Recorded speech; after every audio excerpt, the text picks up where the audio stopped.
Hello and welcome to No Work Overtime. Today we will show you a tutorial on the capital expenditures dashboard. Before we start to show you the dashboard, let's start with understanding the data behind the dashboard.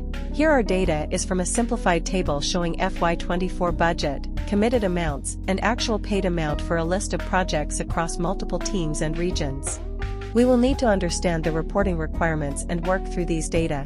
Identify the key metrics. This includes the budgeted amounts, committed amounts, which are the expenses with purchased order raised, and actual paid amounts. Also, we will track on how the projects progresses by comparing actual paid amounts against the budgets, and find a visual representation of crucial financial data related to capital expenditures. Now let's look at our dashboard to see how we execute what we explained in part 1. Firstly, let's go through the layout of our dashboard. It is designed into 5 sections. In Section 1, we employ card visuals to present a comprehensive overview of the total position of capital expenditures. The percentage displayed in the pie chart offers a clear perspective on the overall budget attainment, serving as a key indicator of the progress of capital expenditure activities. Moving on to Section 2, it delivers segmented reporting of capital expenditures. Management's interest lies in understanding the progress of capital expenditure activities based on region and project status. Utilizing bar charts with a parallel layout, we can efficiently analyze and extract insights regarding the regions that require more attention from management for risk management perspective and the specific stages to which capital has been allocated and progressed. Next is Section 3. It displays the monthly budget attainment, providing a monthly assessment of cash flow against the budget. The monthly visualization feature allows you to track capital expenditures on a month-to-month basis.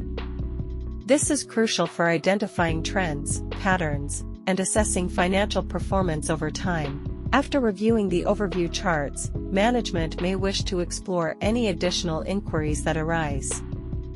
Therefore, in Section 4, we offer more detailed financial information derived from our raw data. Within this section, there are 2 pivots that enable you to analyze capital expenditures based on project teams.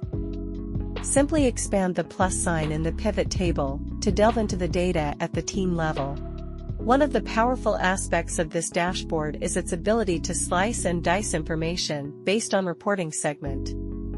Here in our dashboard, we set up a slicer on the left-hand side of the dashboard for reporting by region.